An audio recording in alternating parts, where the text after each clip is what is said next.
دوسری طرف یہاں بیٹھے ہوئے ہمارا لیڈر نواز شریف، اور نواز شریف ایک ڈاکو، ملک کو 30 سال سے لوٹ کے ملک سے باہر بھاگا ہوا ہے، جھوٹ بول کے باہر بھاگا ہوا ہے۔ سارے ملک کے سامنے ہمیں کیبنٹ میں ہم نے 6 گھنٹے میں بتایا جی اس کو یہ بھی بیماری ہے، اس کو یہ بھی بیماری ہے، اس کو یہ بھی بیماری ہے، وہ شاید وہ جہاز پہ بھی نہ چڑھ سکے، وہ شاید مر جائے گا۔ شیرین کے آنسو آ گئے کیبنٹ میں، اور شیرین کے آنسو آنے آسان کام نہیں ہے اسپیکر صاحب۔ تو ہم نے اس کو وہاں جیسے وہ جہاز پہ چڑھا، جیسے وہاں گیا، وہ ایک دم ہی تبدیل، اور آج وہاں جا کے تقریریں کر رہا ہے، وہاں بیٹھ کے اسکیمیں کر رہا ہے، وہاں بیٹھ کے پلاننگ کر کے جی اسے اتنا پیسہ دو، ادھر پیسہ کھلاؤ۔ ساری ان کی ایک کوشش ہے، جب سے ہم 2.5 سال سے حکومت آئی ہے، یہ سارے بڑے بڑے ڈاکو اکٹھے ہو کے یہ سمجھ رہے ہیں کہ عمران خان کو کرسی کا اتنا شوق ہے کہ اس کے اوپر اتنا پریشر ڈالو کہ یہ جی ہمیں جس طرح جنرل مشرف نے این آر او دیا تھا یہ بھی دے دے گا۔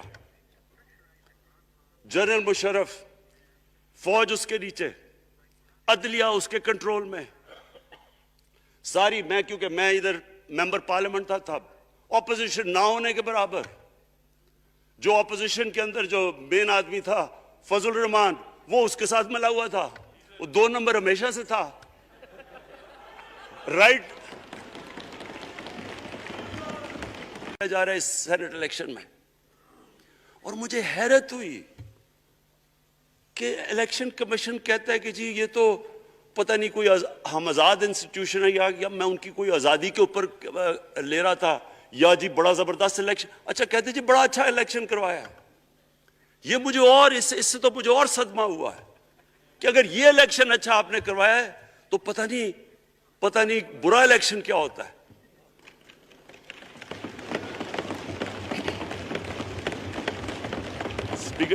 اسپیکر صاحب یہ دیکھیں، مجھے یہ افسوس یہ ہوتا ہے کہ ہم ایک چیز سمجھتے نہیں ہیں۔ ہم کہتے ہیں نا جی ہمارے معاشی حالات بہت برے ہیں، دیکھیں جی ہماری ڈیفیسٹ تھے، یہ ہمارے کرنٹ اکاؤنٹ، یہ جو بھی ہم کہتے ہیں قرضے چڑھے ہوئے ہیں۔ یہ جو قرضے چڑھے ہوئے ہیں یہ ایک بیماری کے سمٹمز ہیں، بیماری کچھ اور ہے۔ اخلاقی طور پہ ہماری قوم کو تباہ کیا ہے، پھر معاشی تباہی آتی ہے۔ آج مجھے ایک ملک کا بتا دیں جس کی اخلاقیات اوپر ہو، جن کے مورل سٹینڈرڈز اوپر ہوں اور وہ غریب ہو، ایک ملک مجھے بتا دیں، اور کوئی ملک مجھے بتا دیں جتنا مرضی پیسہ ہو، وسائل ہو، سب کچھ ہو، لیکن وہاں کی بھی جو لیڈرشپ کرپٹ ہو وہ مجھے بتا دیں کہ اس میں خوشحالی ہو۔ دیکھیں یہ ساتھ ساتھ جاتا ہے۔ اس وقت کیا ہوا تھا مدینہ کی ریاست میں؟ کیا انہیں کوئی سونا تیل مل گیا تھا؟ کیا ہوا تھا کہ ان کے پاس کوئی پیسے آ گئے تھے؟ کیسے وہ اوپر اٹھ گئے تھے؟ کوئی انہوں نے قرضے لیے تھے؟ کس طرح اٹھے تھے اوپر؟ دنیا کے عظیم لیڈر نے ان کی اخلاقیات اٹھا دی تھی، صادق اور امین۔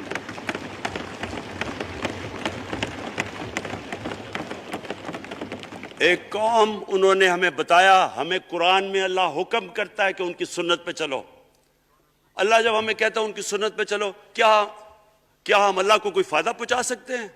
ہماری بہتری کے لیے کہتا ہے قرآن شریف میں، سب کچھ ہماری بہتری کے لیے اللہ نے، یہ تمہارے لیے بک آف گائیڈنس ہے ہمیشہ کے لیے، اور یہ ہماری بہتری کے لیے ہے۔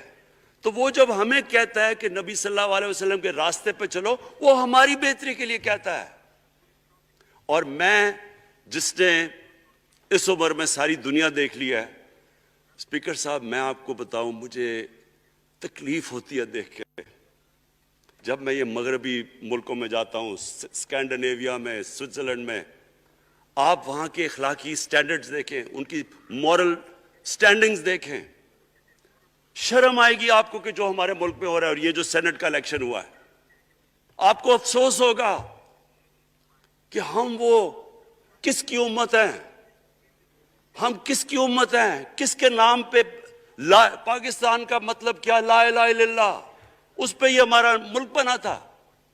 اور آج دیکھیں ایک کرپٹ آدمی، دنیا میں ثابت کیا ہوا کرپٹ آدمی آصف زرداری، دنیا میں اس کے اوپر لکھا ہوا ہے کہ مسٹر 10%، مضمون لکھے ہوئے ہیں، فلمیں بنی ہوئی ہیں اس کے اوپر. اور اس ملک میں لوگ کہیں جی ایک زرداری سب پہ بھاری، کیا کہ وہ رشوت دیتا ہے اس لیے سب پہ بھاری ہو گیا؟ کیا یہ ہے ہمارا ملک؟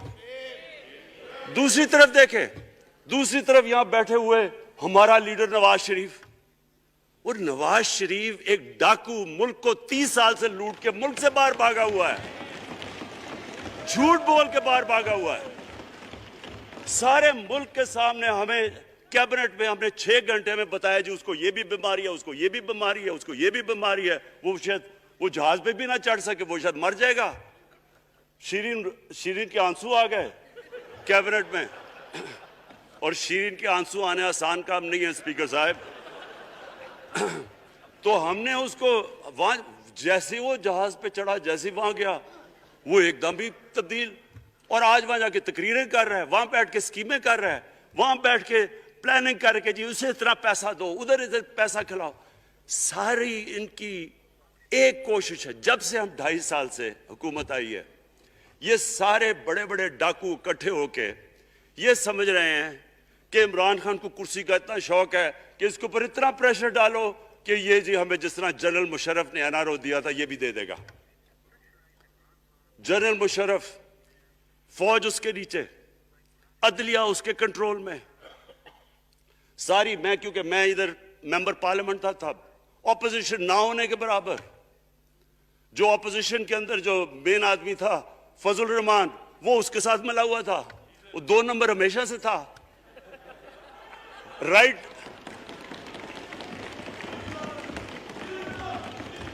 اور وہ آدمی جس کے پیچھے امریکہ ان کی جنگ لڑ رہا تھا، سب کچھ وہ ان کے پریشر میں آ کے ان دونوں کو NRO دیا. اور اتنا بڑا اس ملک کے اوپر اس نے جرم کیا ہے. ان دونوں نے آ کے NRO لے کے دونوں ہاتھوں سے ملک لوٹا. اس کے بعد دونوں نے اس ملک کے اوپر 4 گنا زیادہ قرضہ چڑھایا. اسپیکر صاحب 6,000 ارب سے ہمارا قرضہ جو ٹوٹل لائبلٹیز 30,000 ارب پہ پہنچا دی. آج ہمارے اوپر کیا مسئلہ ہے؟ ہمیں یہ قرضوں کی قسطیں دیتے ہوئے بیچارے لوگوں کے اوپر بوجھ ڈالنا پڑتا ہے. یہ جو مہنگائی ہے اس کے بعد میں بعد میں بات کرتا ہوں، لیکن میں پہلے یہ بات کمپلیٹ کر لوں کہ دیکھیں اسپیکر صاحب، میں یہ 2.5 سال سے تماشے دیکھ رہا ہوں. یہاں پہلے دن پرائم منسٹر بن کے پرائم منسٹر تقریر کرنے جا رہا ہے، کھڑے ہو کے تقریر نہیں کرنے دی. کیوں تقریر نہیں کرنے دی؟ کیونکہ ان کو پہلے دن سے ڈر تھا کہ یہ ہمارے جو کرپشن کے کیسز یہ معاف نہیں کرے گا. کرپشن کے کیسز ہم نے نہیں بنائے تھے اسپیکر صاحب، یہ سارے ان کے دور کے کیسز بنے ہوئے ان کے اوپر. آپس میں تو ان کا مکا تھا. اپنا نیب کا چیئرمین آپس میں مل کے کیسز ان کے بند کر رہا ہے. عدلیہ اس وقت کی عدلیہ وہ ان کے ہاتھ میں تھی. ان کو تو مسئلہ ہی کوئی نہیں تھا. وہاں $60 ملین آصف زرداری کا سوئٹزرلینڈ میں پڑا ہوا ہے. وہ جج کہہ رہا ہے کہ واپس لے کے آؤ. وہ یوسف رضا گیلانی جو یہاں سے سینیٹر بنا ہے، وہ پاکستان کا $60 ملین پڑا ہوا ہے سوئٹزرلینڈ میں. وہ جج کہہ رہا ہے کہ واپس لے کے آؤ. وہ کہتے نہیں جی میں نہیں خط لکھتا. بھئی آپ کے باپ کا پیسہ تھا، پاکستانی قوم کا پیسہ تھا. اس کے اوپر وہ ڈسکوالیفائی ہو جاتا ہے. وہ ایسے پھر رہا ہے جس طرح نیلسن منڈیلا کہیں ڈسکوالیفائی ہو گیا. اسپیکر صاحب میں یہ چیزیں آپ کو اس لیے بتا رہا ہوں، میں تو ان کو 30 سال سے جانتا ہوں.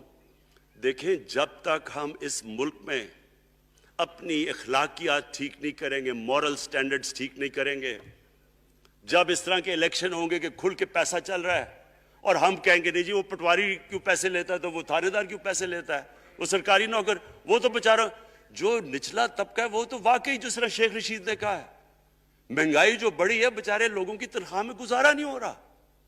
ان کو ہم کہہ رہے ہیں کہ آپ بالکل ایماندار بنیں. اور یہ جن کا اتنا ان کے پاس پیسہ ہے اسپیکر صاحب، میں آپ کو یقین سے کہتا ہوں ان کو خود نہیں پتا کہ ان کا کتنا پیسہ باہر پڑا ہے.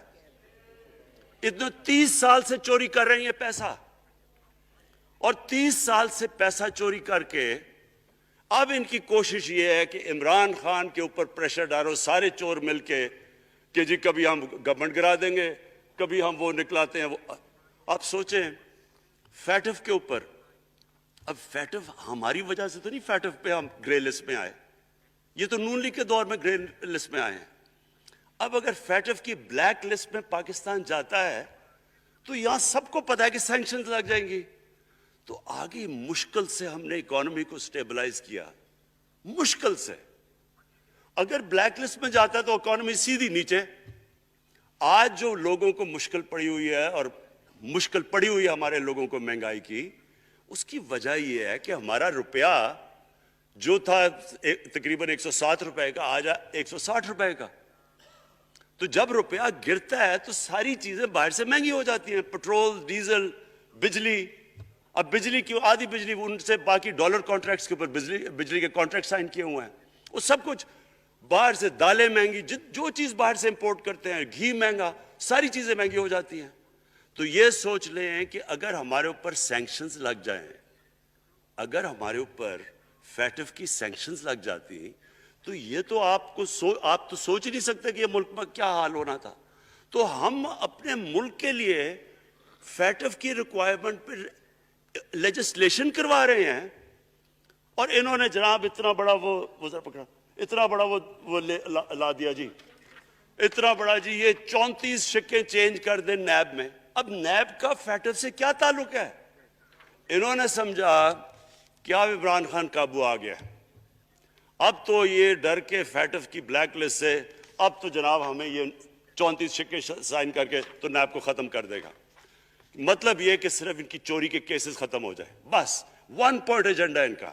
اور میں نے آپ کو پہلے دن یہاں سے کہا تھا، پہلے دن یہاں کھڑے ہو کے میں نے کہا تھا کہ ان کا صرف 1 پوائنٹ ایجنڈا، میں ان کو جانتا ہوں، جب یہ سارے اپوزیشن میں میرے ساتھ تھے، ان کا صرف ایک خوف ہے کہ یہ این آر او نہیں دے گا، لہٰذا اس کو اتنا بلیک میل کرو، اور اب فیٹف کے اوپر تو یہ پھنس گیا ہے تو اب اس سے لے لو، اس سے کنسیشن لے لو تاکہ نیب ختم ہو جائے۔ اب سوچیں کیا ان کو ملک کا فکر ہے؟ کیا ان کو نہیں پتا تھا کہ کیا ہونا ہے اگر فیٹف کی بلیک لسٹ پہ چلے جاتے ہیں؟ اس کے بعد انہوں نے جلسے کرنے کی کوشش کی، بڑا جی پبلک نکالیں گے ہم، مینار پاکستان کے اندر جلسہ،